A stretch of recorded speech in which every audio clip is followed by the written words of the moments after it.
Hi, this is Michelle, and I just thought I would pick up where I would left off before, and that was when at church, Mark was meeting Jeff, the worship pastor, and then found out that Vance Pittman was a senior pastor.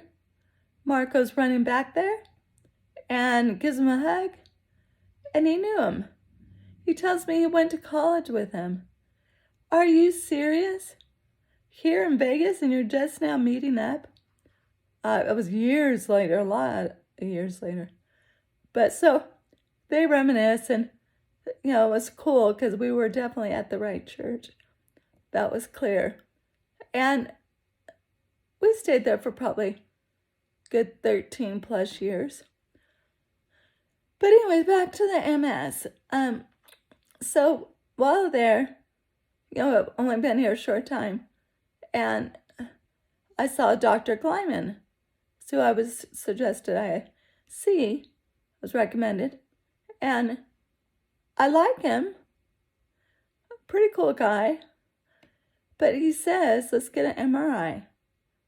So I do just that, another MRI. And we meet up and he wants to talk about the results. He said that I now had secondary progressive.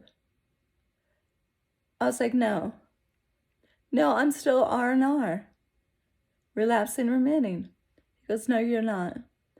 And I was upset because I knew there was no medication for it. What was I going to do? And it turns out that he offered a chemotherapy medication. That was kind of an experiment, but it was called Novantrin at the time. And so knowing I was going to get that done and lose a lot of hair, I had my friend, a new friend at that, cut my hair because I didn't want wads of hair coming out and dealing with that in the shower. So she cut my hair short, and I did the treatment. Lost hair, but it wasn't that bad.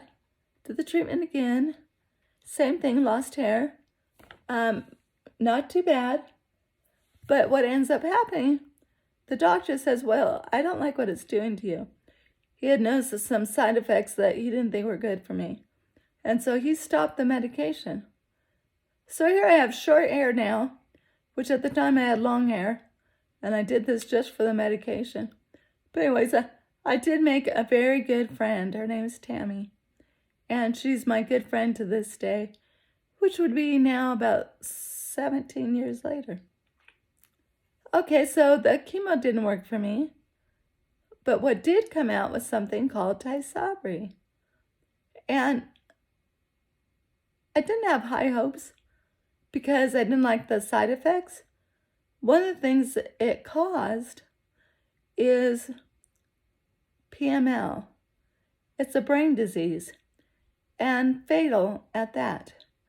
So am I really going to take a chance for this medication to slow down the progression of my MS, but risk getting a brain disease? Well, I thought, well, I'll try it once. See how I feel, what it does for me. And yes, it did a lot for me. But it was good and bad.